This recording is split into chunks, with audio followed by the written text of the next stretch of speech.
People starting to come on nice and early. That's good. Thank you, everyone who's come on. So good to have you. Appreciate everyone making time for our town halls.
Thank you for everyone who came on nice and early.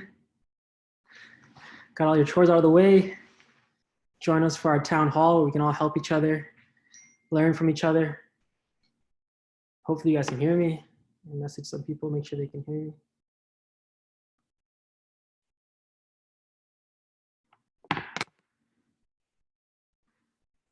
Audio's clear, no glitching. See everything good?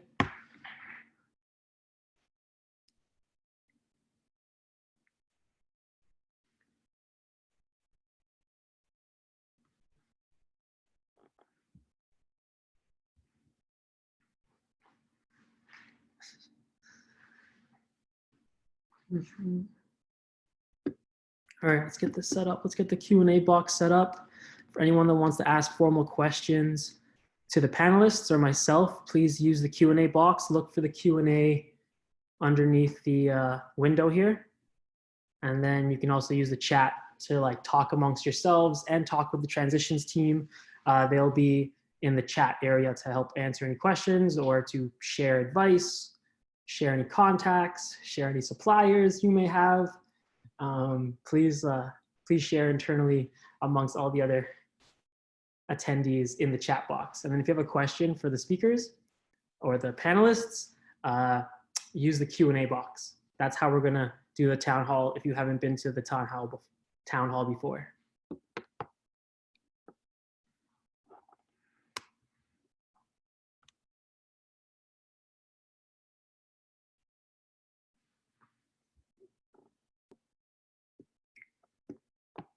All right, let me get the presentation up.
Okay,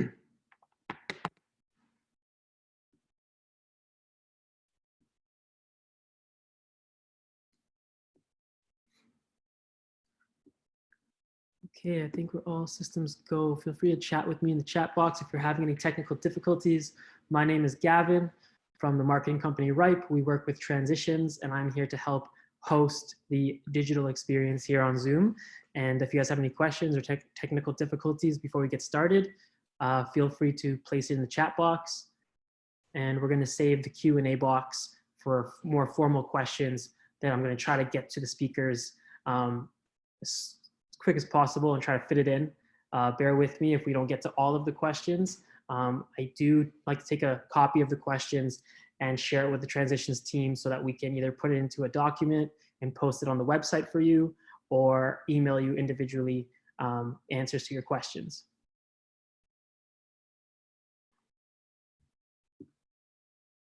Starting to see a good amount of people starting to sign on. This is excellent. This is awesome. Thanks for coming on early.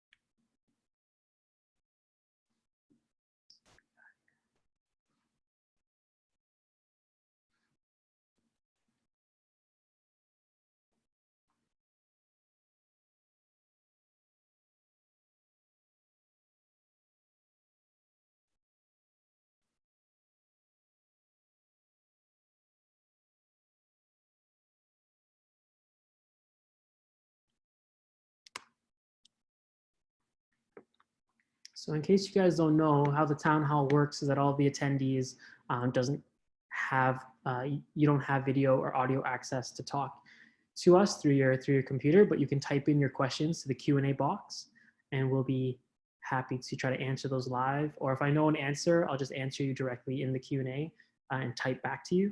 But if it's something we should get one of the panelists to answer for everyone, if it's a popular question, I'll definitely propose it to the speakers.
Okay, I'm just gonna try to answer as many emails as I can really quick before we get started. A lot of people are trying to get access to the town hall. Let me make sure, trying to get back to everyone.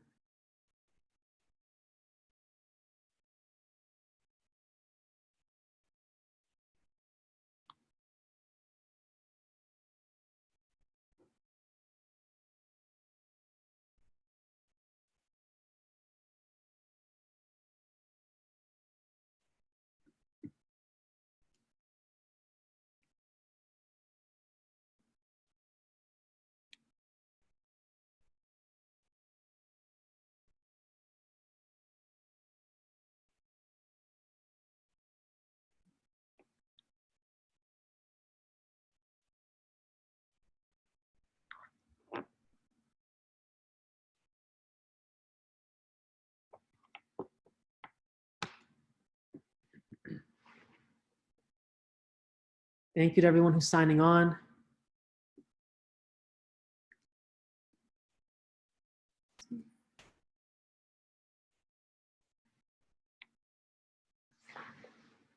Thanks for coming on early to the Transitions Group Town Hall, COVID-19 survival. It's actually the second one that we're having for all dentists and office managers. It's kind of open to anyone. So if you want to share it with your colleague, you can have them register quick before we get started. I'll put in the chat box actually in case anyone needs the registration link. Give me 1 second.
So I'm just going to put in the chat box here the registration link.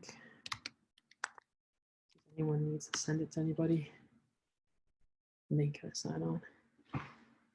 Hey, Doug. Hey. Hey, thanks for coming on early. Sometimes these things don't work as smoothly as you want them to, so I figured I better get on there. No, that's good. Thank you. I was lonely while I was already lonely. You know what I mean? Yeah. Change the angle there a little bit. So you're a marketing dude? Yeah, I know we haven't had a chance to talk much, but yeah, I handle all the marketing for Transitions and quite a few dental offices now. We've been growing with our dental offices, but I know we didn't get a chance to talk, but a lot of attendees are coming on now, so maybe we can catch up afterwards. Yeah, right on. Good. I'll let you go. How was your day though? Good. We saw half a dozen patients or so. We've been taking care of emergencies and actually doing some work. So I was sweating a bit because I'm wearing all that stuff, but it's been pretty good though. Nice. How about you? How about you? Okay. Yeah, it's good. It's been busy. A lot of people are trying to get their offices up and going, and they need email blasts and video announcements, and we help them with all that stuff. So sure. Yeah, as different provinces are opening up, I guess our amount of requests are coming in consistently, but it's good. We need to be busy. I don't want to didn't want to lay anybody off or anything like that, Yeah, for sure. Yeah. It's good. Just gonna make sure I'm answering everybody. Thanks everyone for signing on. Welcome to the Transitions Town Hall. Thanks for coming on nice and early. We had a great positive responses to the last town hall. Not only did we, hit the same numbers for today's town hall, but we've actually grown the amount of registrants. So this has been awesome. So thank you so much for sharing with your colleagues and having them all join us so that we can learn from each other, help each other, share resources, share ideas, share complaints, whatever you got. For anyone who hasn't been in our town hall before, what we like to do is we like to keep the formal questions in the Q&A box. So look for the Q&A box under the window, and that's where I'll be looking for questions to pose to the speakers and the panelists. And then we use the chat box for more informal talking amongst ourselves. But I won't be looking there for questions to be answered live. So if you want to get it answered live, I recommend using the Q&A box. And we're just going to separate it like that.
Answer as many people as possible. Make sure they're able to get into the town hall. Okay.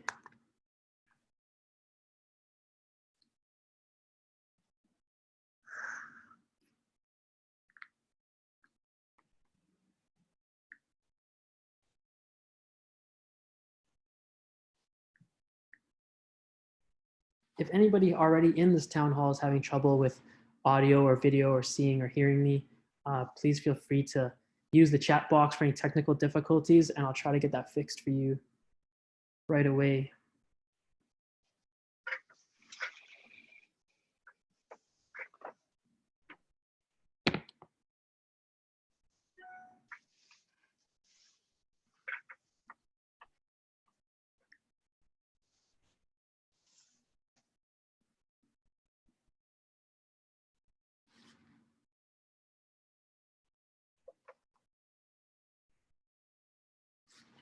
Thank you for all the new people for signing on. Welcome, welcome to the town hall. My name is Gavin. I'm going to be hosting today.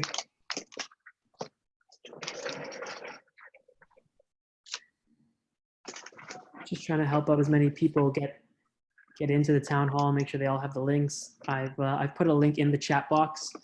If anyone needs to share with their colleagues, you can kind of copy and paste it, and they can register really fast and be sent the link to join us.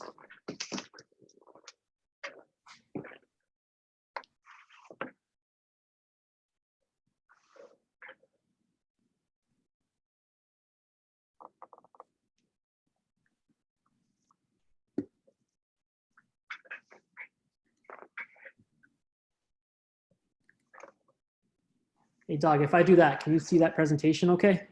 Yeah, for sure. All right, good. Yeah, it's perfect. All right, great.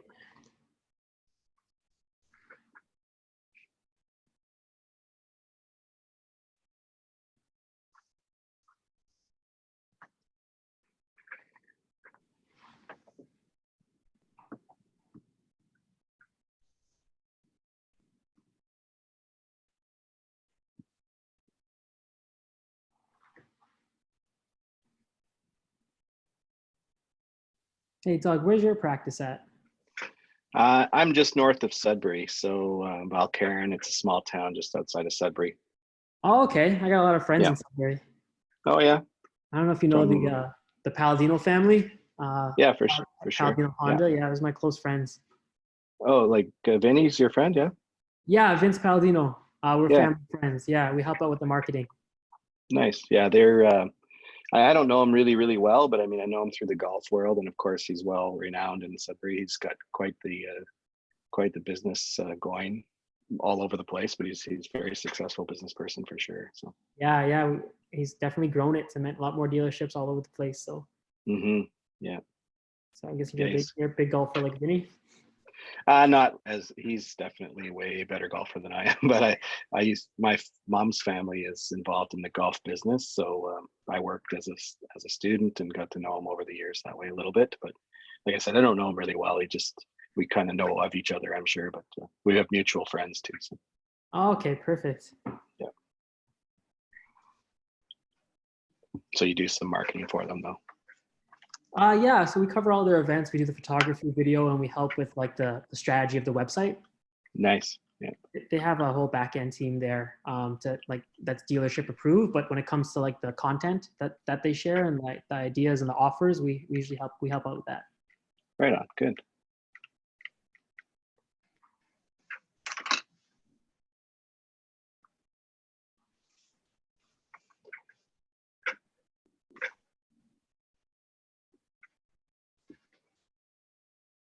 See Walter starting to come on.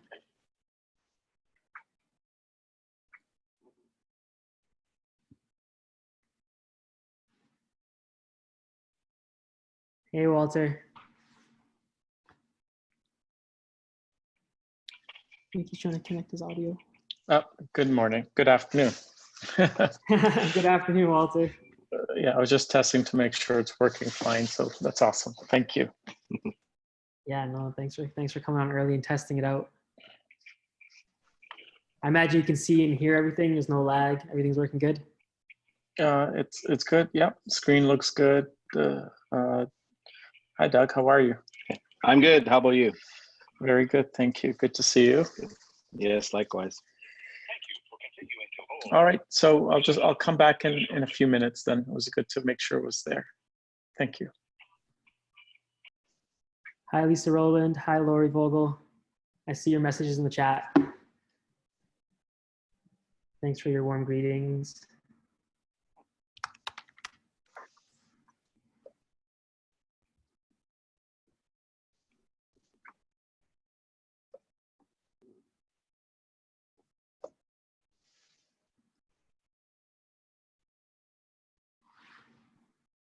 Thank you for everyone who's signing on. I'd like to welcome you to the Transitions Group Town Hall, COVID-19 Survival. We can all learn and share and get ideas from each other and go over different topics every week now. So we'll be doing this every week, every Tuesday at 1 o'clock. So please share with your colleagues, well, at least until we're all back working. Hey, Rick. Hey, Gavin, how are you, sir? Good, good. Good afternoon. You look sharp. Afternoon to you too. Douglas, nice to meet you. Nice to meet you as well, Rick. Got Dr. David C. Sean coming in. Holy smokes! At the 11th hour, my computer decided, to update Yeah. 5 minutes ago, and I don't even know how to use computers. I'm like, this is an absolute disaster. Had a little thrill. I seen an emergency patient who turns up, 10, 15 minutes late, and she's 9 months pregnant and broke a front tooth, and I was like, oh. Anyway, first world problems. You're adding a little excitement, a little thrill to your afternoon. Smokes! I don't need coffee. I need, I just need patience. Keeps me buzzing. Yeah. So how's the weather in Calgary today, David? Gosh, typical approaching the May long weekend, cloudy, snow. It was so nice like a few days ago. So, yeah, what are you going to do? How about where you guys are at? Is it gearing up for a nice long weekend, hopefully, hey? I believe so. It looks that way, but last weekend I'm we had a little bit of snow down here in southern Ontario. Well, I'm reading everybody wants to get out to their cottages and lakes. Yeah, I had a lot of Yeah, I had a lot there's of no friends that went doubt. up north. Yeah. Yeah, I had a lot of friends that went up north, and I think like the Muskoka areas were telling them to go back to the city because they were going to run out of supplies and stuff up north. So I don't know where people are now. So we've got a little lake community about 2.5 hours west of the city in BC. Beautiful Invermere, Windermere area, Radium, Fairmont, Hot Springs. I don't know if you guys would have ever heard of those, but nice kind of German style resort towns. And it's kind of, those communities are suffering miserably because they're basically propped up by Calgary tourism. And you've got your entrepreneurs who are saying, come out, we know you're not supposed to spend your money here, help us out. And then you've got a small pocket of locals that are just militant against anyone coming into their communities. And it's really interesting because lots of people own property, are paying their taxes there to support the infrastructure, to support the hospitals, yet they just can't access it, or they're discouraged from accessing it. So kind of interesting times. Yes, hi, Very gentlemen. Interesting times. Thanks for being Hi, here. Lisa. Hi, Lisa. Oh, thanks for putting this together. Thanks for bringing us all together. Thank you. No problem. So we're waiting for everyone to arrive. Yeah, I see them all streaming in right now. Welcome, everyone. Welcome to the Transitions Group Town Hall. Thanks for coming on a little bit early. I know sometimes there could be some technical difficulties on your end. If you have any questions, like technical difficulties wise, please go ahead and use the chat box or the Q&A, and I'll be happy to try to help you get access and get you streaming. I've also put a link to this webinar registration in the chat box. So if anyone needs to share it with a colleague or is looking for that link, I put it at the very top of the chat box. So please go ahead and use it. If anyone's not familiar with how we run the town halls, basically we save the Q&A box for the more formal questions that we're going to try to pose to the speakers and panelists here today. And then we keep the chat box for more informal speaking amongst ourselves, internal chat amongst all the attendees. So I'm going to be looking in the Q&A box for questions that we can answer live. Just trying to get back to everyone right now. A lot of people trying to get access in the last minute.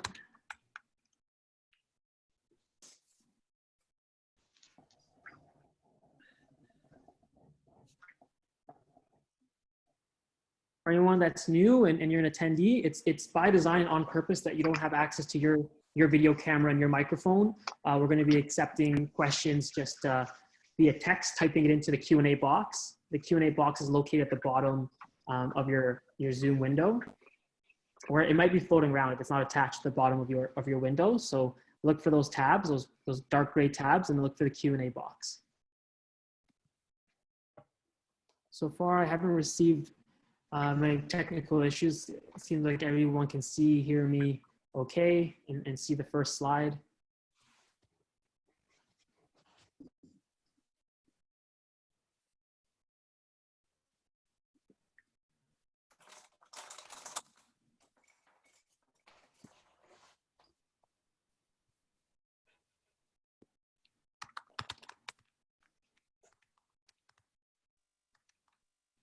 David, I saw you ask the question there. I can see you okay. I don't see you delayed or lagging. Okay, sounds good. Okay, good.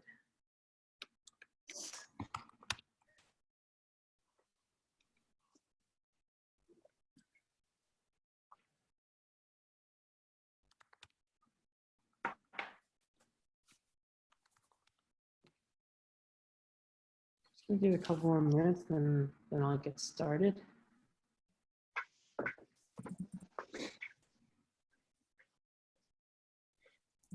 Gavin, who's flicking those slides? Is that you?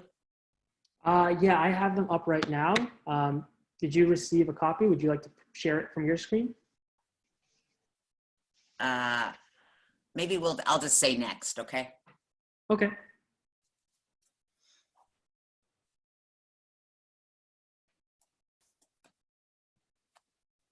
It's just testing it out, making sure it's working. Okay.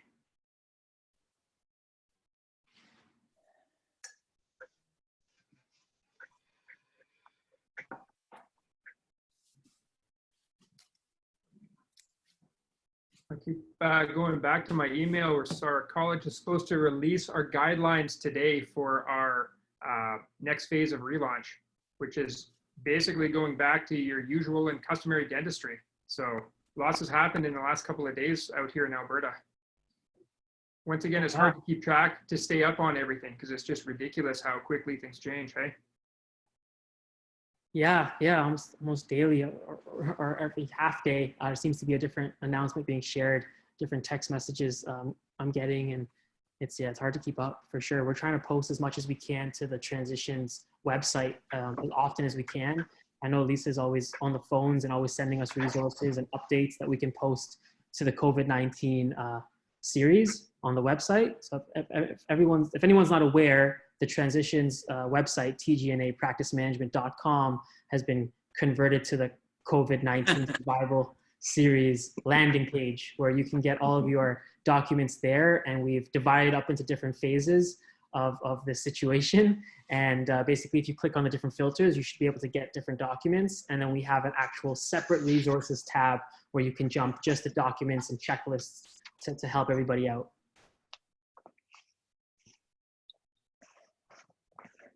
Is Rick on? I'm here. Oh, hi. I just didn't. There's only so many heads that show up. Yeah, you might have to scroll. You might have to scroll to see more heads. Yeah, thanks for everyone for joining. I see that we're starting to plateau a little bit, starting to reach the top of the curve when it comes to attendees. So thank you everyone for joining Transitions Group Town Hall. This is actually the second one where we've been inviting pretty much all dentists and all office managers to join us. We're hoping we were able to share it okay, share the link, get everyone registered. Last week we had one on Tuesday as well, and we appreciate everyone's positive feedback, and it's been nothing but love and support that I've seen in return. We've switched to doing these on a weekly basis. Not only did we reach the same amount of attendees as last time, but we've actually gone past that for this week. So I feel like that means you guys got a lot of value out of the last town hall and you shared it with more people. So thank you so much for doing that. We want to get the outreach and get the documents, share as much as we can.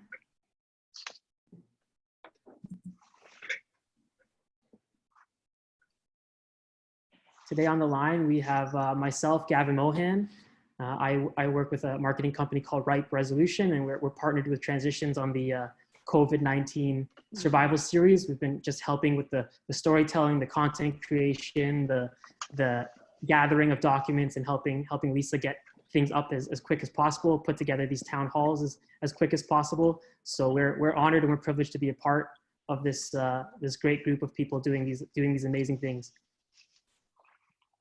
We have Rick Goldring here, former mayor of Burlington. He's joining us. He's going to be giving us his feedback and thoughts on innovation and how we can innovate to make things easier, going back to all the different procedures we have to do now for COVID-19.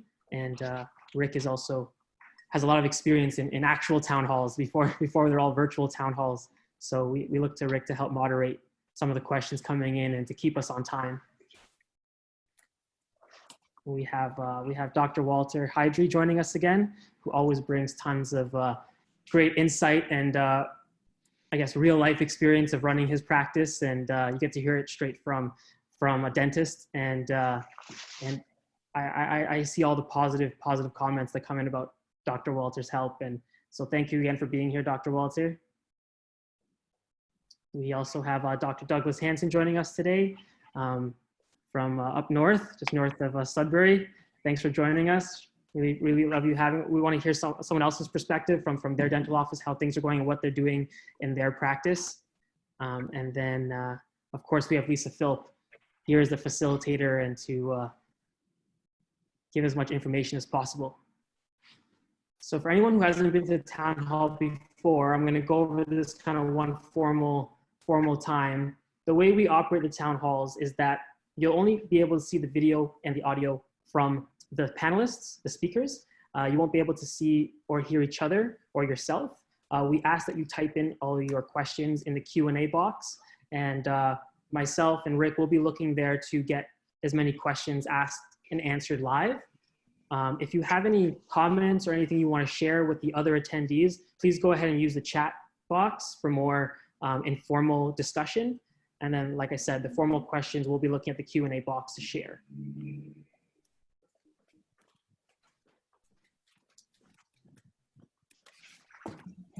Seems like everything is up and running. If anyone has any last minute questions, feel free to put it into the Q&A and I'll answer it for you.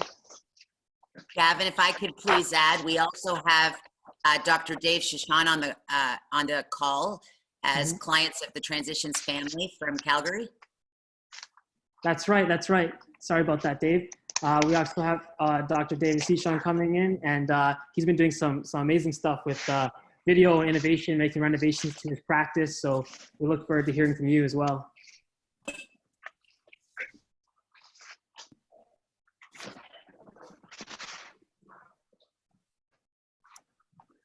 So Lisa, thank you for putting together this great presentation. Okay, we're ready to move on?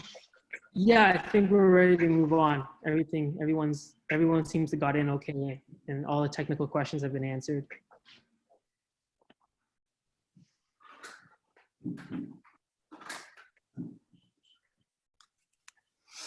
So Rick, I think I'll actually just turn it over to you if you want to introduce yourself and a little bit about today's webinar.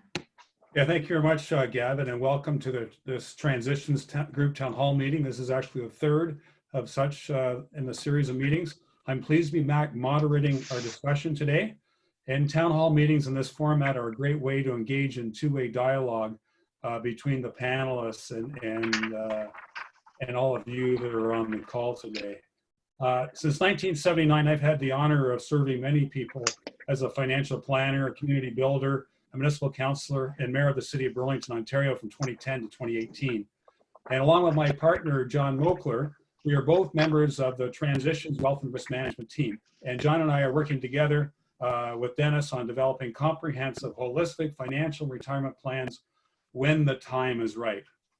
So the theme of today's meeting is innovation and adapting to change and focusing in on the patient experience. Last week, there was a significant focus on PPE. We're going to move forward from there to discuss catching up, reactivating, and retaining your patients as you transition back to the post-COVID normal. Most of you know Lisa Philp, or know of Lisa. She's the leader and visionary of Transitions Group, your training and coaching partner. She is leading her company to team with you to rise above the crisis and be there for dentistry in a way that no one else is doing. They are your first responders in an essential service. They are innovating with strong work ethic and helping create a new economy for dentistry. And Lisa and her team are always extremely energetic, insightful, and inspiring. And over the last 59 days, right, Lisa? It's been 59 days. They have been working nonstop. Day 59. They've been working nonstop in order to provide support and coaching to their clients, along with providing solid material to the whole profession, which is evidenced by the myriad of different content you send out via email and the tremendous amount and variety of content you have on a wide variety of subjects on your website, all part of the COVID-19 survival guide. And the interest in the work that you're doing is obviously evident because we have well over 500 people on the town hall meeting today. So Transitions is guiding the whole dental profession and reinventing technology and retooling in order for you to be up and running in our new normal as soon as reasonably possible. So I'm going to throw it to Lisa, and then we're going to come back to your Q&A as soon as we can. So Lisa, over to you. Great. Gavin, if you could progress the slide, please. Okay, welcome everybody. It's a pleasure to have you here another week of COVID. And we've gone through many of the stages together, from isolation to looking for our equipment, to preparing our operatories and facilities. And you will notice on the survival guide that a comprehensive checklist for reopening did go out with links to everything that you need on our website. So I think where we shift to this week is, how are we going to deal with the patient experience, and how do we make it as smooth of a transfer with the massive changes that we're going to make, massive changes that we need to make to deal with the patient's sophistication and understanding of infections. 36 million Canadians now know what an N95 mask is, thanks to the media. So we really want to, as you know, at Transitions, we've been looking every day, working, collaborating to find ways to make the new normal manageable. And as you know, my goal is for you not to turn into a nonprofit status with all of the things going on. So as we go through what we call the COVID cycle of care, it is an absolutely new way to new ways and changes that we're going to need to be able to provide a contactless patient experience. For those of us who love the relationship part of this business and the human capital part of it, this is going to be an adjustment. So again, making it a smooth transfer. Those of you who are hoping it's going to ever go back to the way it was, I need to be my #RadicalHonest tagline and say, I don't think we'll ever, holding on to a past doesn't help us create a new future. So it's, how do we get creative and innovative, which is our commitment to you. So having said that, we've got 3 main goals for you to rebuild. We're moving from the return to dentistry into the rebuild. All the different provinces are coming out at different times. I think Ontario is going to be the absolute last, hopefully for June. But there's different phases of the type of dentistry you're providing in the different things with aerosol generated procedures and non-aerosol generated procedures. So we're going to start with when you're looking at your loyal patient base, how do we get patients back to rebuild? We're going to deal with catch up, reactivation, and then work on patient loyalty and retention. And I'm going to go through the cycle of care in the different moments of truth that you're used to us doing at Transitions. And then we're going to talk about some amazing opportunities of how to use technology and to be able to make that simpler. So Gavin, if you could please progress. Okay, so when we look at these what are the big shift in our mindsets for a new normal? And when we look at all the different things that we've got to do, that maybe we didn't do in the past that are going to be needed to do now as far as our operations, our patient communication, and our team preparation. And when you look at these different mindsets, you've got the preparation and daily huddles are no longer an option. And I've been teaching daily huddles for 3 decades. So someone says, are you excited? Dental offices are finally going to have a daily huddle. I said, well, it's not so much excited. It's just not going to, we have no option now to plan for our days.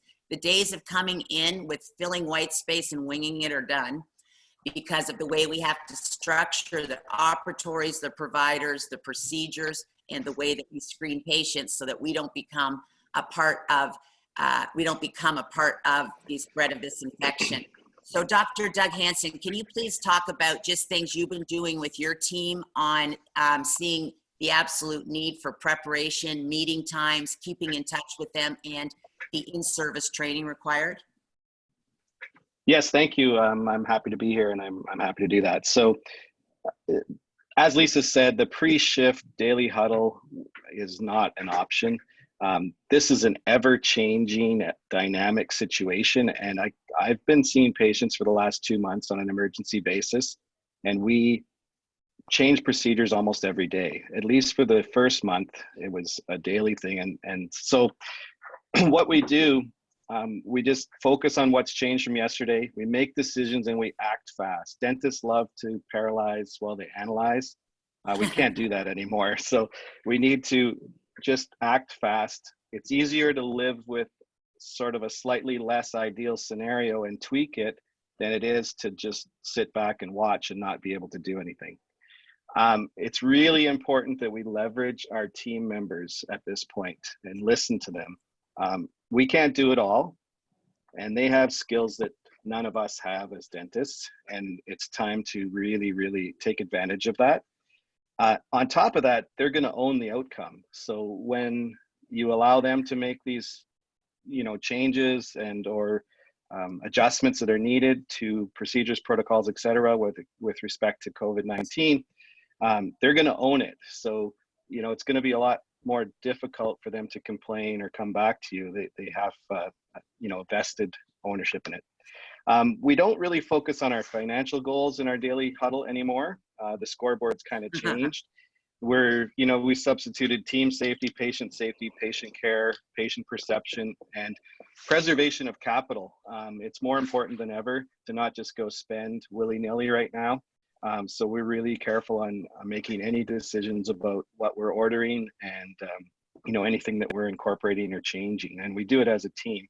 They want to get paid. They understand that, if the resources of the practice are depleted, then ultimately, the dentists are going to be the last ones to go, and they're on the chopping block sooner. So they've definitely bought into that. And basically, we want to just have the cohesive goal of continuing to deliver great service and build relationships and get paid for what we do, but in a slightly different mindset where we've got less, contact, less sort of personal contact for certain. And we're trying to do that. And basically, I do believe that as dentists, we are going to really build trust just by leading the change and embracing the new normal. So if we waffle in our misery, patients are going to read that, our team's going to read that. So we have to be excited about the opportunities and just embrace the fact that we have to change. Thanks. So that's basic. Yeah, thank you. No problem. And I think a big part of it too is your communication. Never has there been a time to need to be a leader. you'll see a sample letter that we put on the survival guide of a letter that you can put in writing to your team to prepare them for what you've done to protect their safety. The biggest question we're hearing from the auxiliaries,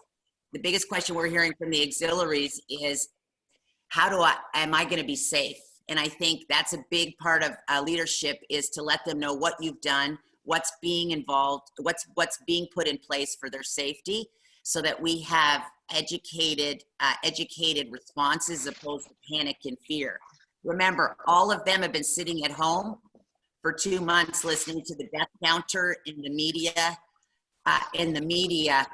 about this infection. So I think it's important to keep in huge contact. Also, with doing is this someone shuffling papers? Sorry. Can you guys hear that or no? Yep. Really loud. Sorry. There's just several hundred people on here, so I didn't want it to distract them. But I think letting the team members know, this is a big deal, that every team member needs to do their own documented consent and screening.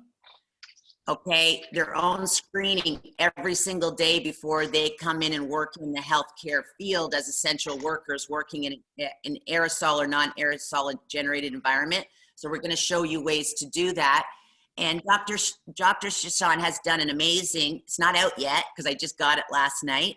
You've done an amazing team development survey for them to sign off after you've done your in-service training. So Dr. Dave, can you just share a little bit about that, what you've done to protect yourself for occupational health and safety, that you've provided them all the training that they need, and what your survey consisted of?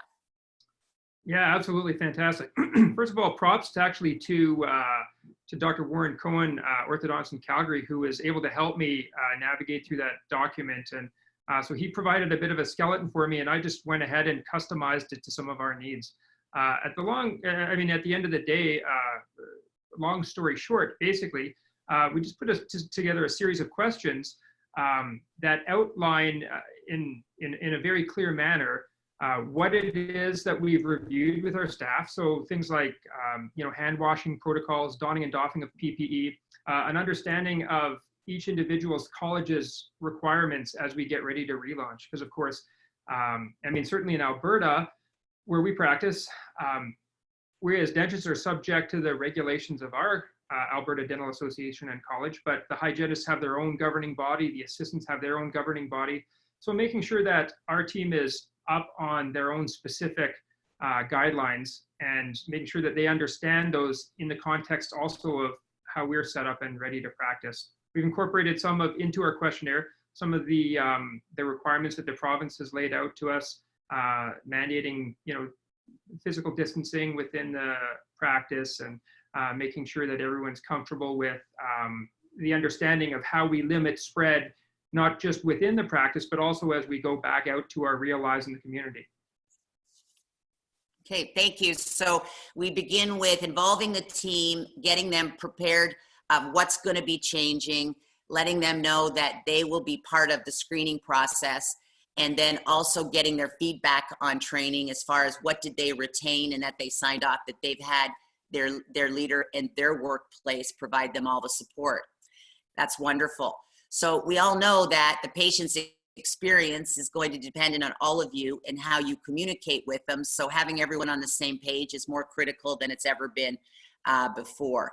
Because from the PPE, from the equipment to, like you said, donning, doffing, all the new words, all the new procedures, please don't bring them in and just wing it, because when you have patients is not the time to practice. The time to practice is prior. So I know a lot of teams that are doing some in-service training and getting that done. So once you've got your team in place, then then it's time to explain to them and train them on the patient's cycle of care. Because for right now, until I don't know when we get a vaccination, whatever happens with this virus, is we are considered contact-free experience. So being able to do that with not having face-to-face communication without all kinds of astronaut suits on is what we're really going to talk about today, and how we all are in this together. The days of not engineering the schedule and organizing the procedures with the operatories with the providers and available hours. You'll see in the reopening checklist it's got every single thing you could possibly think of. I highly recommend you customize that to your environment, take out what doesn't relate to you, and then go through with the team that you've done everything that you're supposed to do. The last thing we want is the different professional colleges arguing with each other over which is the right thing, because that's been going on for a long time. We're all in the same boat. And as you know, I've said for 8 weeks, when you're all in the same boat, it doesn't matter where the hole is, we're all in it together. So let's go into, again, we talked about these mindset shifts that are gonna have to happen for this cycle to work. And one of the biggest limitations in phase 3 is gonna be, how does someone check hygiene? That's gonna be our topic next week. So I'm gonna keep this purely to the patients you're treating now and what needs to happen with the team and with the patient, and how to and some great technology with an app that I've discovered with a company that I've negotiated quite hard with to provide anyone on our town halls with a complimentary trial. So again, this isn't a pitch. This is how do we take all these new steps. And Gavin, if you could move to the next slide of the patient, the moments of truth in the new COVID cycle. This is what we call the COVID cycle of care. To the diagram, Gavin, please. The next one, sorry. Yeah. So if we look at now what's in the middle, I'll explain in a second, and I'll walk you through these with how we can use technology. But if you look at the first part of this, is you're going to be requesting appointments back and forth with the people who were canceled because of COVID. And they are your least, for restorative patients, to be able to catch up on your urgent care. And someone who's been walking around with a temporary crown for 3 months would be considered an urgent care.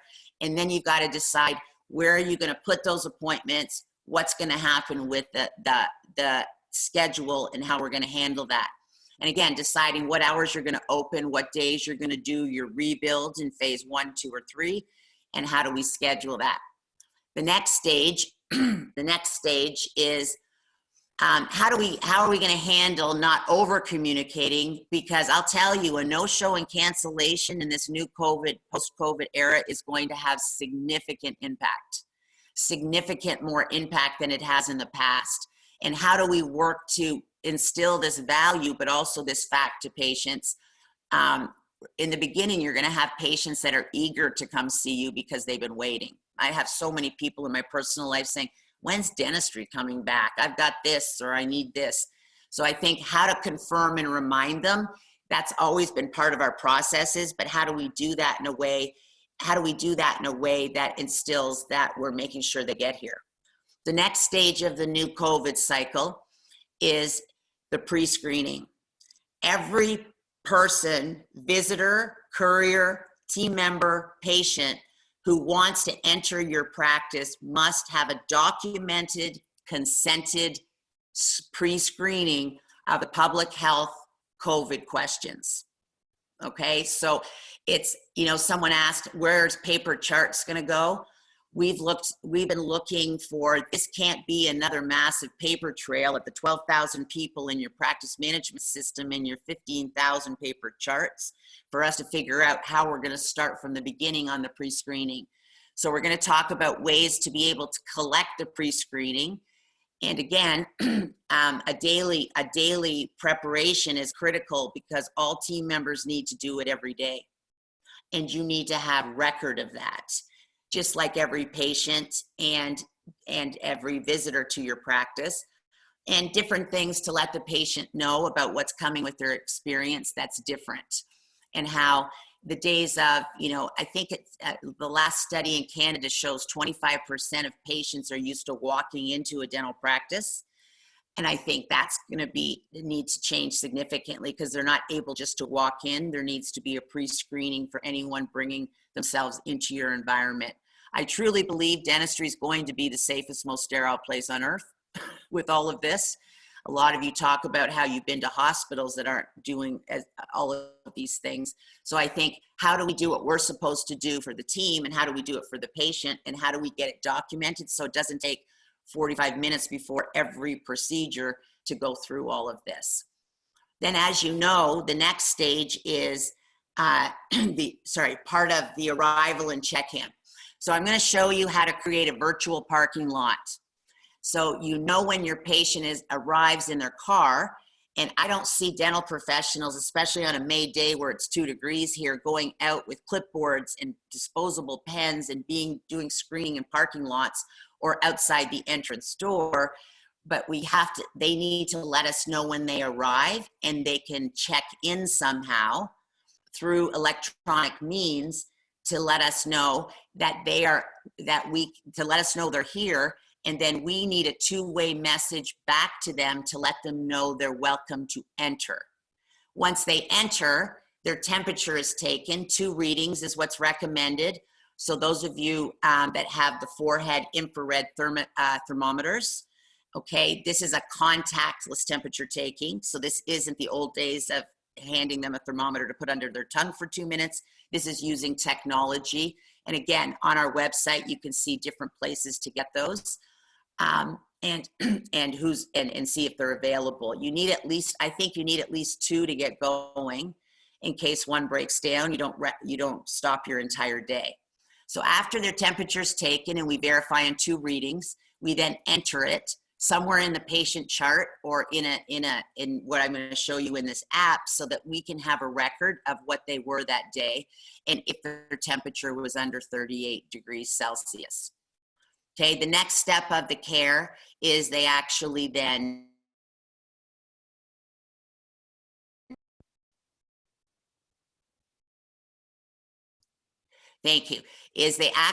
once their temperature's been taken, they go directly to the operatory or the treatment room. There are aerosol generating procedures where you've got all the PPE, the doning and doffing, or the non-aerosol procedures. And basically the appointment is completed in the treatment room. So posting of the treatment, putting all the completion through of what was done today, and making sure that, and pre-booking and pre-scheduling their next visit is common practices, but making sure that it's all done before they are let out of that treatment room, because we need to have a contactless checkout. So in order to have a contactless, when I heard this about a contact-free checkout, I got immediately worried about collections and billings. If you could progress to the next stage, please, Gavin. The next stage of our cycle. Yeah, it seems to be delayed. Like I pressed it and then. Which is the checkout, the payment, and the auto billing. Okay, so them be able to auto bill and pay through their smartphone. I'm going to show you how you can put a request in for them to pay ways that they're used to paying now in contact-free payment. You also can, it's not the end of the world if you have your plexiglass in your admin office with a POS machine that's wiped with wipes and sanitizer every time someone touches it. The banks have increased the tap function up to $250, but it's how do we get all this accomplished and still be able to do what's critical here, which is the procedure that they arrived for. So when I talk about this picture, you see XCare. This is an extremely innovative, it is not a software, it is an app that the practice joins up for, where they download the clinical features of this app, and then they invite their patients when they're rebuilding to also download this app, and you can have massive communications with your loyal patient base through this XCare process. So I'm going to take, again, this is not about selling an app. This is about how to get you something that's not going to cause our patient experiences to take more time and more energy, so that we can get back to producing and providing quality care so that we can maintain our dental business. So if you could move to the next slide, please, Gavin. No problem. Are you not seeing it on your end? Thank you. Okay, so let's start at the beginning. Appointment request. So all of you will have a chance to go on the landing page for this. I will tell you, This app company, Rakesh is on the line. He's here for any technical questions. It is a Canadian-based company with data in Canadian servers, and it's not taking your patient data. What it's doing, it's functioning as an app to manage their experience, to be able to have two-way back and forth. It is not a replacement for your PMS system. It's not a replacement for your add-on, your recall programs, your patient electronic. This is a completely separate entity where a patient of your practice has your practice app on their smartphone, where they hold all their appointments, all the communication, and then you in the practice, you have the patient's data that you've collected to be able to get it digitally stamped for them to be able to do this without doing paperwork or without having to send out all these email forms where they print off, the patient has to scan, send back to us. It is critical in the appointment request. If you look here, this is not online booking, okay? What this is the patient requests an appointment, gives you their preferred time of what they would, when they would like to come, what type of service they believe that it is, and it goes to a dashboard that sits on the administrator's front computer that then lets us know that we can schedule this patient and we can communicate back through the app when their actual appointment is. So would this be a good time maybe to ask some questions so that we don't get to the end and have them all? Is there any relevant questions at this stage? Because there's pre-screening that's used in the pre-screening that's used in this app is the basic public health pre-screening. You can go onto our website. It's all listed there. There's basically 8 key questions. But again, never before have we had a separate app. And I probably spent half my day writing and half my day looking for ways of how dentistry is going to survive this into the new normal and still be able to function. So you can see this, the screenshot here. The patient requests an appointment. Then they let you know their best time. They let you know what it is they believe they want it for. And then you still manage your schedule in the practice with your admin department. The next stage, Gavin. Yep.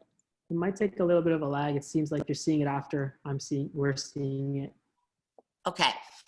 So once the patient on the app has requested their appointment, which we want them to do, once you send out the reopening letter, you change your Google, you let everyone know that you're reopen again, one of the requests would be for them to download this new app for their COVID screening is the way we could ask them to do it, which will get a lot more compliance than we would have launching this in a different time. But once they've requested an appointment, they get a confirmation back that looks just like this. The request has been put in. And then again, the admin team will then communicate back when they've scheduled them because the patient's given us preferences. Next slide. No problem. Now, once the patient's downloaded your practice app with your unique clinical identification, you can put pictures on there, you can have your sterilization, you can have your letter on there of all the changes to their experience. They have a one-stop app where they can know everything they need to know about your dental practice. It is not a duplicate of your website. This is purely for their appointment and their experience. And you see here, once they've downloaded it, you can have a two-way chat back and forth with anyone on your app in an electronic format that without having to see them or without having to even talk to them on the phone. So the two-way chat function of this is activated when they sign up for your practice ID to be on your practice app. Next slide. No problem. Okay, they also will do your reminders. Again, your reminders aren't so much here a reminding of their appointment, even though you could do that. But if you've got another confirmation and reminder system, this isn't meant to replace it. What this key reminder is, 24 hours before, their appointments are all stored in their app. And you can have a mother have an app for all the family appointments. Kind of like when I go to hotels.com when I travel, I like to use that app because all my all my cities and my rooms are all stored in one place. So with the reminders 24 hours prior to their appointment, they will get this screen for them to do their pre-screening. Okay, and you must have a completed pre-screening before the patient gets in their car and drives to you. Otherwise, we're not going to be able to treat them. Okay, so they get a pre-screening notification to fill out their COVID pre-screening. So if you could move to the next app, Gavin, at the next slide, please. Yeah, no problem. It's so loud. Gavin, you Yeah. there? Can you hear me? Yeah, I've moved on to the next slide. Are you not seeing it? There you go. So the patients that have downloaded your app will get a 24 hours prior notification, and they will go through on their app these 8 questions and check yes or no. And once they're completed, you will have a date stamp of when they completed it that is stored on the app with their name and telling the practice that they have completed their pre-screening.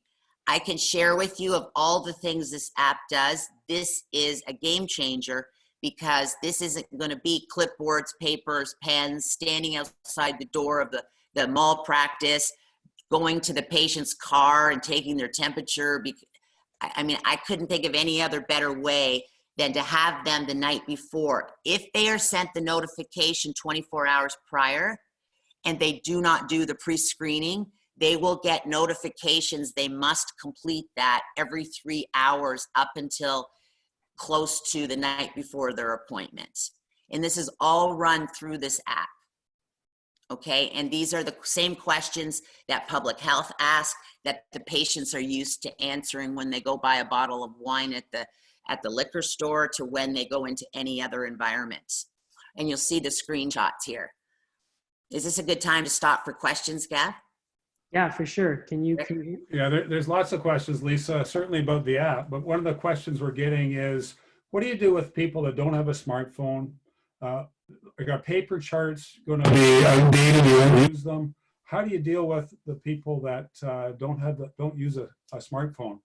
And how do you deal with people that don't drive to the appointment, that take public transit? Right, great question. So here's the good news. The people that take public transit, if they're on this app, they can still let you know they've arrived off the bus, and then you arrived off the bus, and then you can two-way chat, letting them know when they can enter, okay?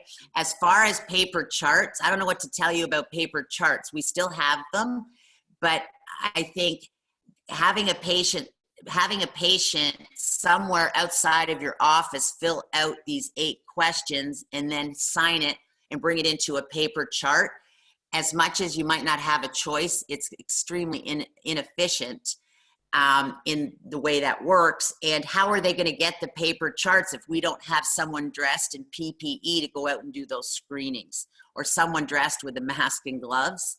So I think this is the best we could come up with avoiding that. Now, as far as smartphones, I think there's probably generations of an older generation, but even, I don't know really what to say. There's 7.5 billion people on this planet, and 4.5 billion people have smartphones, even in the most impoverished areas of the world. So I think the plan B to that is gonna have to be, if we didn't have this, to do it electronically, because someone that doesn't use a smartphone isn't going to know how to open an email, print their documents, sign them, and remember to bring them, or scan them and send them back to the practice. So this is where we're going to do, remember, we strive for perfect to get massive progress. And I don't know what a flip phone does. I haven't had one in 20 years, but I think any way that people that don't have smartphones, I think, is getting fewer and fewer. And again, if someone brings someone without a smartphone to an appointment, you could ask I think it's going to be more your older generation patients, which is extremely important because they are now turning out to be our high-risk group, is that they bring a family member with them that at least can fill out the screening for them. I don't know really what else that we would do there. Okay. Yeah, can I add to that, Lisa? You sure can. Hi, Dr. Walter. So, hi. So I completely understand that there will be some exceptions to the way the digital flow of the client experience is. And one of the things that we need to also look at is a family, which you would have a family unit. And this app allows for children in the family unit to be registered, and each child to be able to also have a form where the parent, call it the mother, would be in control of the app to be able to communicate back and forth with the office. So it's not just meant to be an individual item, it's meant to also support the entire family. And if in that family unit, you're taking care of an older individual, a grandparent, a father, some individual that you're responsible for, you can also manage that. But in the exceptions, you know, we deal with people with varied degrees of understanding of language, of understanding of movement, of understanding of technology.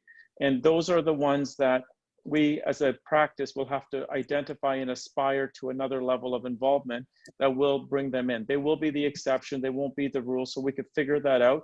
But if we keep our conversations focused in on the digital experience and how patients move through the cycle, for the majority of our patients, we will be able to solve the problem, and it will make the life easier within the practice. Yes. Now, those of you who are commenting thank you, Walter. Those of you who are commenting you can't find the app, please, they're not on the App Store now because you're the first group being launched this with great support from XCare. So at the end of this, we will give you exactly, and you've got a promo code of some offerings you need to put in there. So hang in there, okay? Hang in there, and they won't be up on the app stores until June 1st because you're the first group literally ever seeing this app in Canadian dentistry. And I thank so much to Rakesh and Walter for all his work that he's done with this so that we could offer you this with a pretty good giveaway. Now, Dr. Dave, can you give some insight just into what you were thinking when you went through the demo yesterday of this for your practice? Yeah, thanks, Lisa. So I thought it's actually, it has some really, really interesting applications. And I think, I mean, there's been a few questions about what if we have paper charts and we're kind of in a digital transition phase and stuff like that. I think at the end of the day, there's going to be a certain subset of patients that absolutely really enjoys using their phone to create convenience. So I think that there absolutely is an application. As a dentist, wet finger dentist, as Walter likes to say, that's seeing patients of various demographics, there will be certain people that, I think of my dad who's 82, who doesn't trust the system and won't put his insurance information into his phone for fear of losing it or something. There'll be people that won't like it, but I think there's a lot of patients that that will take advantage of that aspect, the convenience of it. One issue that I have is, I mean, I'm my whole shtick and my staff gets sick and tired of hearing it perhaps, but it's the whole concept of relationship-based dentistry, right? And a concern is if we get too dependent on technology, you have devices speaking to devices, and we don't have people speaking to people. So I think as an adjunct, it's a beautiful product that has great application, but we don't want to lose sight of the fact that it's still important to pick up the phone and call people and talk to them. I think it's absolutely. And remember, there's the biggest thing now is there's not just one thing, right? There's not just one thing. There's going to be a variety of things, and people will still want to talk on the phone. I find humans very lonely right now, and they talk longer than usual, right? Because they have not a lot of people to talk to. But I think being able to provide, the patient needs to know that it's very different, and the patients aren't used to waiting in their car until you beckon them. So I think how we do that is going to be really important, and not having our dental team have to use their own smartphones. And I don't know, the software companies are probably going to create electronic forms, but we need to go back now. We need it now. That's all I can say. So having an app that does this. Now, keep in mind, right now, the app isn't integrated into your practice management system, but it will be in the next few weeks because we had this company rush this They've been working day and night to be able to provide this for Canadian dentistry first, before it goes anywhere else globally. So we're going to be working on what's some integration, as Dr. Doug said, integration into the practice management. I had a great question this morning that does this information go into the patient file? And here was my answer. I said, right now you've got thousands of patients in your database. If we had something that started day one of COVID and anything ever came back with the public health wanting to do a contact trace on our patients because they went home and then they were positive, starting with this app on day one of COVID and using it for your first 60, 90 days is going to give you a record of how you started in one place. This data that you collect, whether you continue the app for 3 months or 3 years or 30 years, keeps your data of digital stamping of a screening, where we have nowhere else to do this right now. So I think that was a big part of what got us interested in this.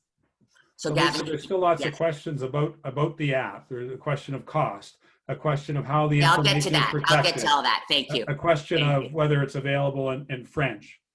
Okay, great. I'll get to that. So team screening, again, this is, if you can go to the next slide, please, Gavin.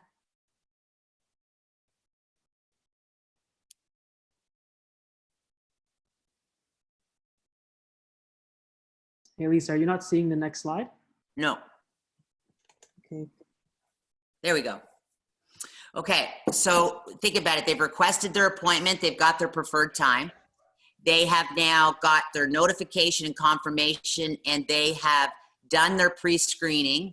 They now drive to your practice, and from their car, they will be able to check in with you on the app.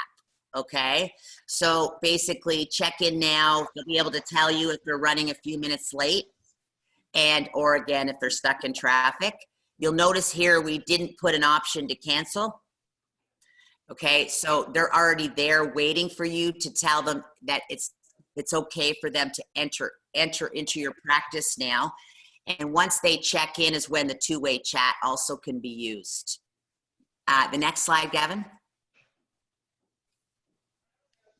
Okay, so the temperature right now, the app, what it is with the app, you're taking the temperature, and somewhere you've got to document 2 readings on every patient as part of their COVID pre-screening. On the app for right now, you're going to enter it in the chat box because your chats never go away. They're permanent record. Combine that with their pre-screening digital footprint of that they've cleared the COVID screening, and then so they arrive, you take their temperature, you document it in their app, and then the patient is then ready to go to the treatment room. So if we progress to the treatment room, Gav, okay, again, this is, we've already been through aerosol, non-aerosol, what you do, doning, doffing, but once they're in the treatment room, the treatment gets posted regularly in your practice management system, and they will get their next appointment pre-scheduled because we know that's important. And basically this is the next integration piece where the appointment you schedule in your practice management downloads into their app, so they can carry that appointment. They carry all their appointments with them. So once the treatment is complete, Gavin, you can progress to the next slide. Once the treatment is provided, basically this app, you enter in because you know what the patient's coming in for. You can send a request to the app for auto billing, and basically the patient can tell you whether they have dental insurance or not. And when a patient signs up for this app, they are asked to enter their insurance information, and by taking a picture of the front and back of their card, whether it's who's their company. So when we do the request for payment, we'll be able to request for copays, or we'll be able to request the total investment. They have a chance, they will have an opportunity to actually pay their dental bill with the options that, like they do at other places through Google Pay, PayPal, all the different means to do that. You'll see here where it asks them if they have insurance. The insurance claims and the electronic processing will still go through the practice management system as usual. You just won't be printing EOBs and walkout statements. You don't want to create anything in your practice that is a take home as a risk. So being able, I think the practices that we're debating going chartless will probably be encouraged to do that sooner than later.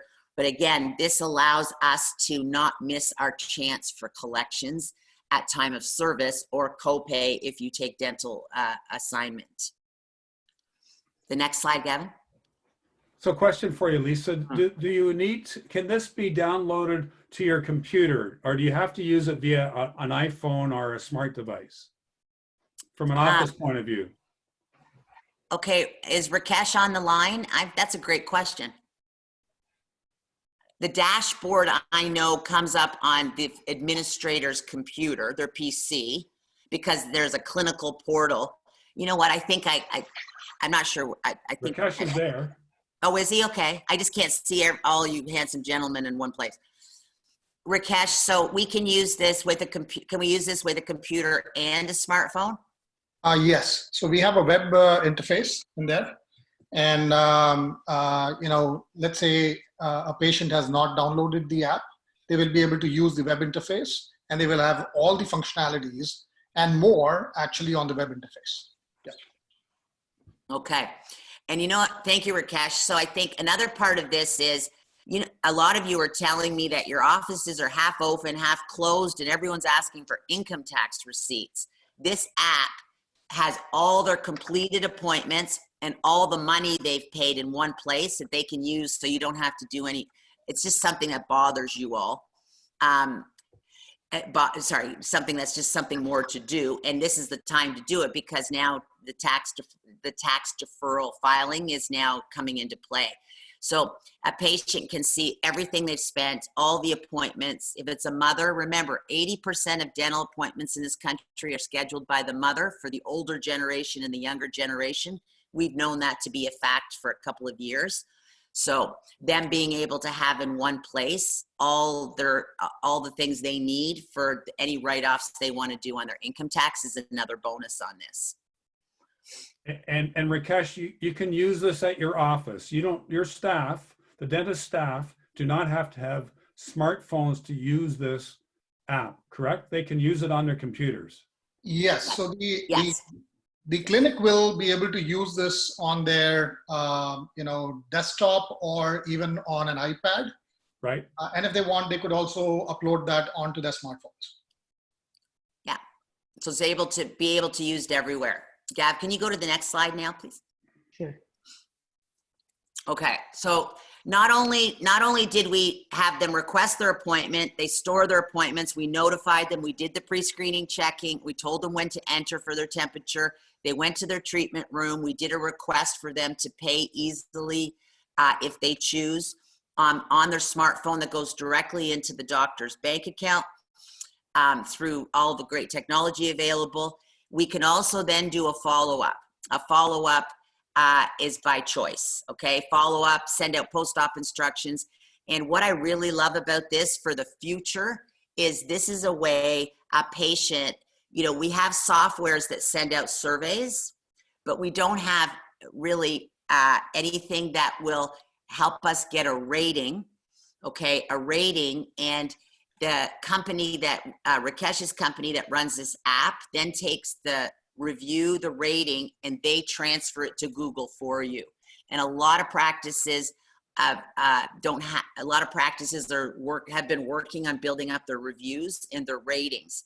Now, if they come to this, they will also see your rating on this app. So every time they use the app 6 months from now, and you have more and more patients rate you, they will see how high your rating is, which is, again, this is all a marketing thing. This is about marketing and getting you known in your community, but also we'll talk about attracting new patients, because this has a whole nother part of loyalty programs and attracting new patients that we're going to focus on after all of you get back and running with who brung you, which is your patients of record. Yes, Lisa, and can I add Yes. to the rating? Yeah. This is really an important part. So when we're done treatment, we we want to know from our patients, how was that experience and how are they feeling the next day? How was that experience? If they don't have a great rating, if there's something that went wrong, they will communicate back to us and we have a chance to correct for that. So the moment we are able to correct for that, maybe have them come back in, check the bite, do whatever it is, we can have an opportunity to solve the problem. After we solve the problem, then we're asking them again, how was that? And if they say that was great, and then they put a rating, so we can pick and choose the ratings because we can solve their problem. So there was a question that came on, like, how do these negative ratings go on? The idea for a negative rating is that, did you do something poorly in the eyes of the patient, and can you fix it? And often if you have a dialogue, you can fix these negative ratings by just allowing these people in. Now there's external ratings that are poor that might not have anything to do with your office or your practice or your business. That's a whole separate issue. Your client that you're seeing today, you want to know how well they did with that appointment, what their feedback was, and then if it was positive, share it, create raving fans out there. Yeah. And remember, it's your clinical portal that they're inputting into. So your choice to have them put on Google will be your choice and your choice alone. Okay. It'll be in your clinical portal setup. So Gav, can you just move to the next? Yeah. So this, again, this is all what we're going to talk about in the future. Never before has dentistry had a loyalty program where every dollar they spend in dentistry, they get reward points to use for anything in their life.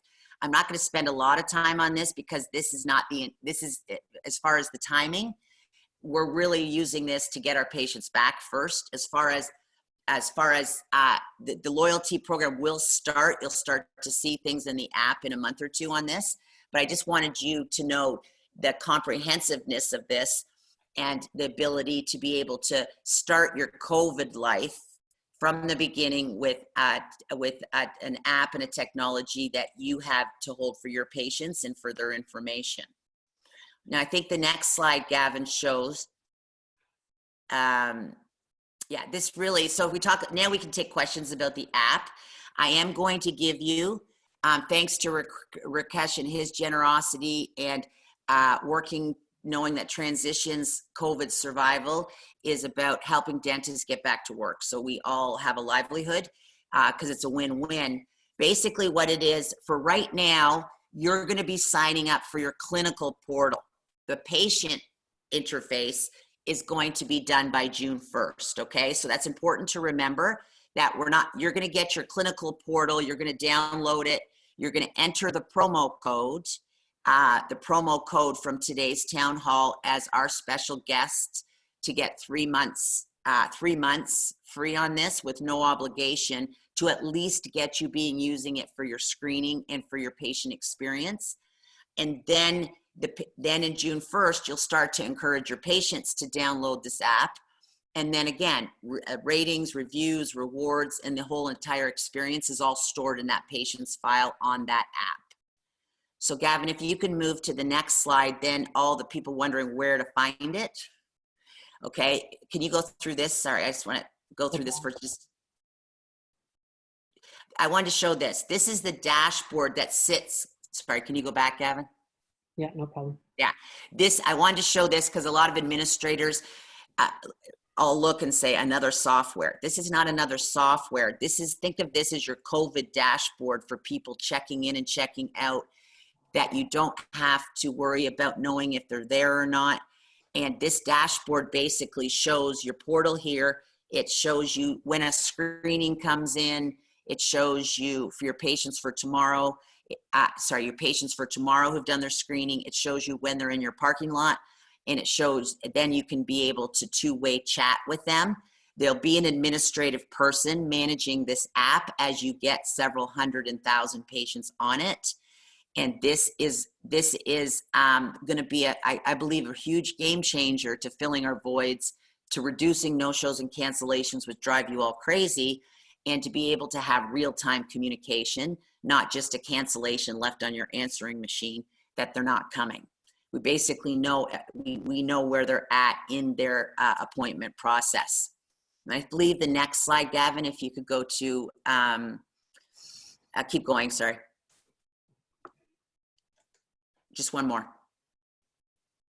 Okay, just because the questions are all about. So basically what it is you're going to do is you're going to go to this this website right here, and you're going to sign up your clinic, and you're going to use the promo code. You'll see that there's 1 month free there. You're going to enter TGNA 2020, and that's going to get you 2 more months, thanks to Rakesh and his team and their help with wanting us to have give backs for Canadian dentists to be able to function in the way that they want to. Once you sign up for your clinical portal, you'll be able to customize it. But remember, June 1st is when we start encouraging our patients to download it, and that's when it'll be on the Apple Store and on the Galaxy Store, and it's used for, again, all computers and all, probably not BlackBerry, if there's someone that still has one of those, but for Android and Apple, everything will be available for you as far as this complimentary app to get through this COVID screening. You know, if in 90 days or whenever a vaccination comes and they realize, or we go to antibody testing as our entry, all of that will be able to be run through this app if you continue with it, and then you create loyalty programs for your patients over the next few years. It is critical for your patients to see you doing something different. They're gonna ask, what did you do different? And this is a way for you to be able to do that, to be able to have the team on board with this. And the people that we've piloted it with, anyone who is a friend or family of transitions gets this promo. Anyone on this town hall that knows people in dentistry, please share it with them.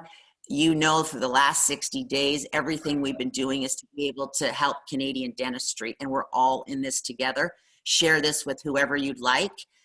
That's okay with us.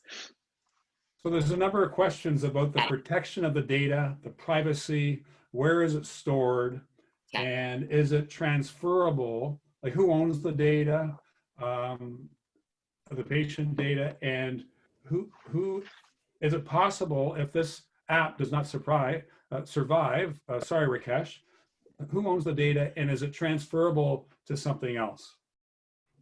Okay, so Rakesh, do you want to answer that? Because I know what I know as far as it's stored on Canadian servers. Everyone thinks a cloud is in the sky. That's not a very clear word. But my understanding is it's stored in Canadian server. Rakesh, why don't you speak to that? Yeah. So we have complete cloud storage with Amazon Web Services. Your patient data is yours. So if you need to export, we are going to allow you to do so in case you do not want to proceed with the app. But once you see the features and the convenience that it provides to your patients, you would want to continue with this.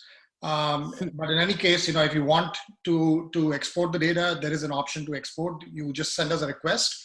We will send you your data and then just delete that from our database. And Rakesh, my understanding, we're not going in and taking confidential patient data.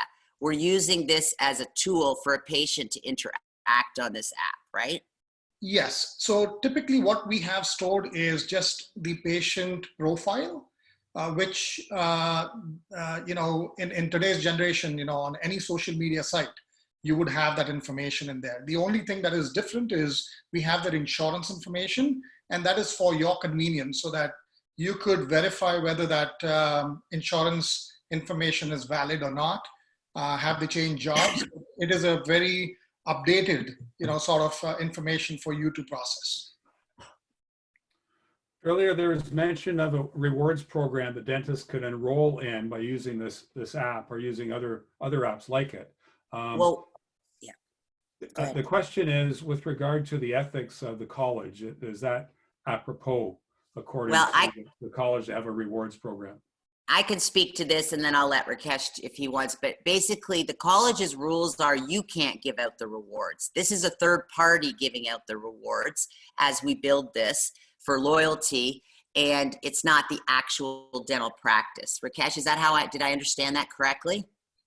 Yes, so we are giving rewards for our users to use the app. We will, they will be able to, order an Uber, a Lyft. So we are generating some business for other businesses out there too. And with that, we are able to share some of our revenue with our users, and that has nothing to do with you paying for it. It is something that we are paying for to our users. And this is the first one of its type where there's a third party giving rewards programs to their dental spending. So it's not coming from Dr. Dave, it's coming from the third party of Xcare, right? Yes. Yeah. So that's why it's not going to be an issue. So has the college, any of the colleges across the country gave their blessing to this type of approach in using these apps? Well, I could say colleges won't even give us their blessing to go back to work. So that's all I'm going to say about that question. Okay. Yeah. And then if I can just jump in for a second here. So myself as a dentist, I have a few pain points right now when I open the business up. One pain point is, how do I get a pre-screening tool to my patients in a most effective way? So I found that this solution was fantastic. How do I get a screening tool for my dental team who has to be screened as well? And this is another tool that allows me to have the screening of my patients and my dental team.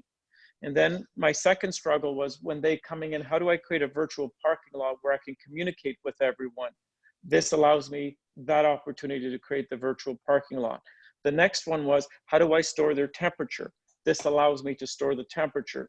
Then it was, how do I take payment in a virtual way, in a contact-free way when they can just walk out of the office?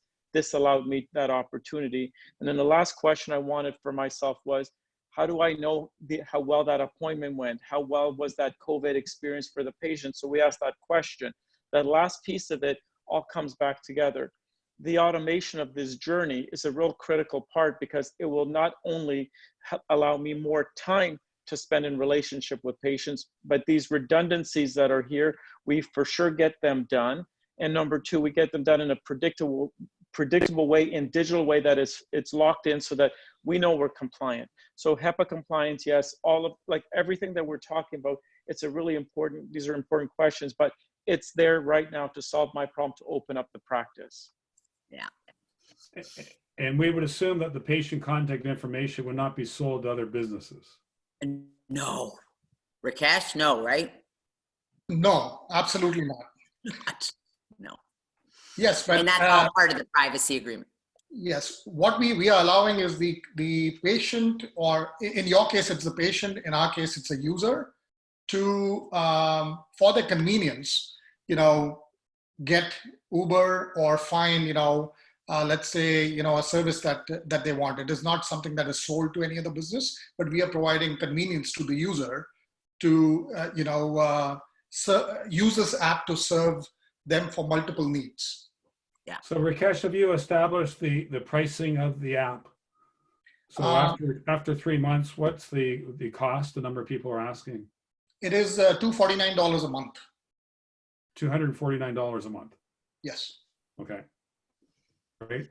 Yeah. So switching gears a little bit, I got an interesting question, and we all know what's happened with long-term care facilities and the fact that it's concerned about people working part-time at a number of different long-term care homes.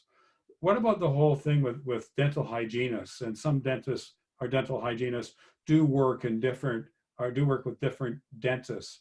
How do you see that being dealt with going forward, or will it still be permissible or acceptable, or is there different protocols that would be in place that would give us no concern about a dental hygienist working at more than one dental clinic? Because the concern is she could pick up something from one clinic and bring it to another clinic.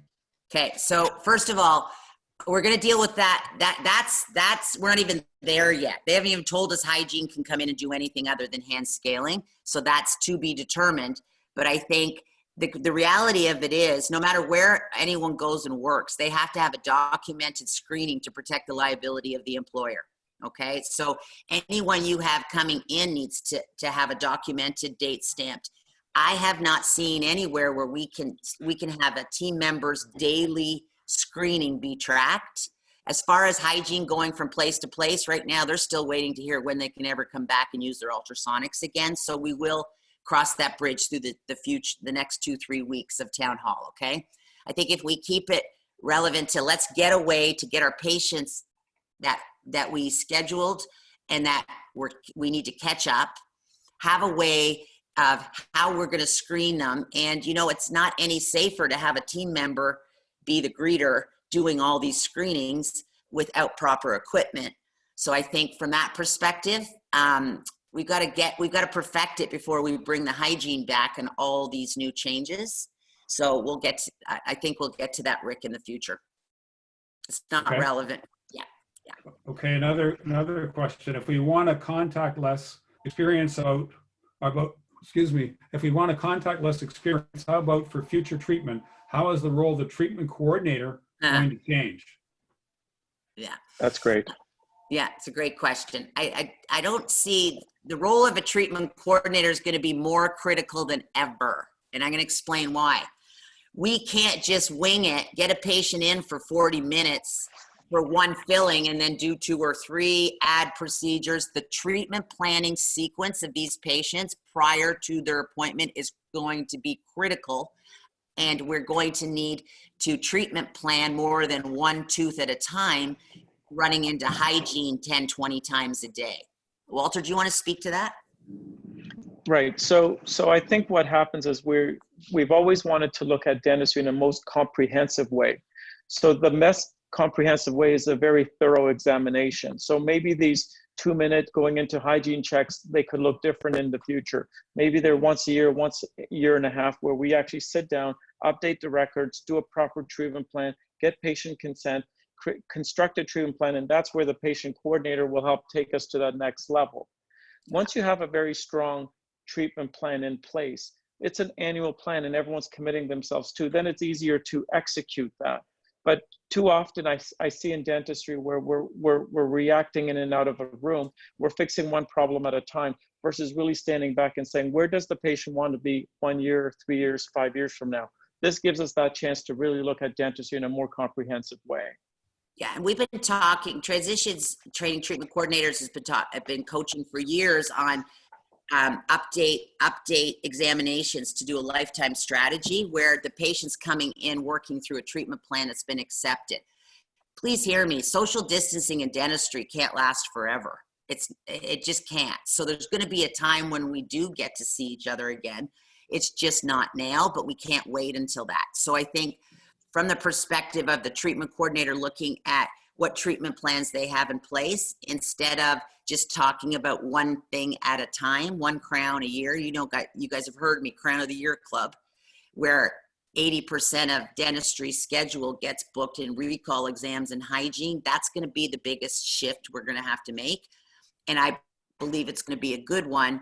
And the treatment coordinator will be a big part of making sure the patient goes through a previously diagnosed plan as opposed to one more tooth an appointment. And we know Canadians, they don't like that. That's the second reason they don't show up to hygiene, is because every time I go there, they tell me one more thing to do after it's just cleaning. And I think what happens in dentistry right now is that check-in experience and that check-out experience, I think in this digital phase, in this digital time, those two experiences will get modified the most in a dental appointment. And because of the check-in becomes less contact with person, and the checkout can be when they're done their appointment, they can walk out. The rest of our communication and planning has to be much more superior. Yeah, it does. It's never been a time that we have to plan the day before it happens. Doug, did you want to say something? Yes, actually, I was thinking that the treatment coordinator, if they were to embrace the same format that we're using here with this town hall, Zoom, or whatever sort of digital media format, it could overcome a couple of struggles. One, we have difficulty getting patients to come back in sometimes. Two, they're kind of nervous when they're in this mode of sitting down with the treatment coordinator. And three, they often don't have their other decision maker with them. It's a lot easier to have 2 people or 3 people on this call, and they're more relaxed, I think, asking the questions that they might not ask face to face. You can share all of this media, their x-rays, their screen, and have a pretty decent dialogue that I think could actually be leveraged and work well in the future for a lot of reasons. Well, and you know what, you could set up, that gives me a great idea, set up templates, right? set up templates for treatment coordinators to be able to do the 6 steps of case presentation we've taught forever on how to be able to present it in their home. I think that's a great idea. I wish Yeah, I I bought think those- Zoom stock. I think this is fantastic. I mean, if you got an orthodontist practice, you're doing consultations. There is no reason why we need to do a physical consultation right now. We have 3D molds, we have X-rays, we have the ability to sit there without taking the child out of a school appointment, without taking parents out. We create a convenient time, and your treatment coordinators will manage these things.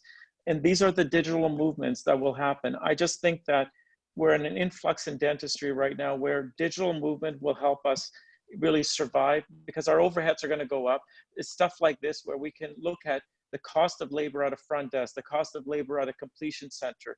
We can look at these things, and these things will help bring balance into our ability to practice even at a higher level than we did on March the 13th. Yeah, For sure. I agree. Rick, The more other questions? Yeah, there's other Sorry. questions. One of the questions is, will there be an audio recording available for this session? And Always. where can I get Always. to look at the recording from the other sessions? TGNApracticemanagement.com. COVID's taken over my whole website. It's right at the front. Gavin's done a great job. There you'll is notice- so much information on that website. I encourage you Yeah. to go in, take your time, and if you The can't book- find something, it doesn't take much to take a bit of look, and you'll find it. I just went to the front or the main page, and there's 5 different icons for the 5 different stages, and each icon you can highlight, and there's a whole bunch of information, a whole raft of information and templates and checklists all on the website. So I Everything you encourage need. all to go there. It's a great resource. Thanks, Rick. Okay, so any other questions we want to sum up or? I think we're ready to wrap it up. We've had lots of questions about the app. There's a lot of interest about the app, and we know how much it costs. Will it be Canadian or American dollars? Maybe that's the last question. Canadian. Canadian dollars, okay. We're in Canada, right, Rakesh? Yes, and I have one final comment. I'm looking at all the leads or the submissions that are coming in, and a few of the individuals have put Google as their website. If you do not give us your website, we will not be able to onboard your clinic. Yeah. Most of the information we will get from the website itself. So please make sure you submit the right URL. Right. And those of And- you, and- well, go yeah. ahead. So from and I call myself the wet-handed dentist. So as a dentist, I've been looking at some of the tools that will help us kind of get through this. One thing that I want to say is that this app is a tool. It's a very brilliant tool to help navigate the experience. But the other thing that's really quite important is this document that Lisa Phil put together, this checklist. This checklist, I know I've been seeing questions, people are asking about it. Please download this checklist because it is 60 days, 25 of 24 hours. Yes, it's 25 years melted down into this right now, but it's 60 days of 24 hours a day of what Lisa has done with her team. And this is where you don't have to reinvent. What are your action steps to open your practice? What are the things that you don't want to overlook? What are the things little things like, do I need to change the hours on my website? Like, how would you think of all of these little elements? But this will give you that template. I think that this template here that she has, if you follow that checklist, you will be in such less stress on opening up your businesses again. Please, we have one goal, is to get dentists back in the hole and safe. I've said that for years. And I appreciate all of your time. We will be running these every Tuesday. We'll continue to talk about the app, any developments. Again, I don't want you to hear this as a pitch. Our goal was to get you something so that this wasn't stressful for you and to simplify it. And we love what we do, and I'll sleep after COVID's got a vaccination. I'm good. Great. Thanks, everybody. Thank you all. Okay. See you next Thank week. you. Thank you. Thank you. Thanks, everyone. Thanks for everyone for joining. Thanks, Gavin. Thanks to my advisory board. I love my boyfriends. We love you too. I don't think each of us knew you had so many. Oh, the more the merrier. Only Well- smart ones, though, Gav. Only smart That's ones. scary. Have a good day, everybody. Okay, bye. Thanks.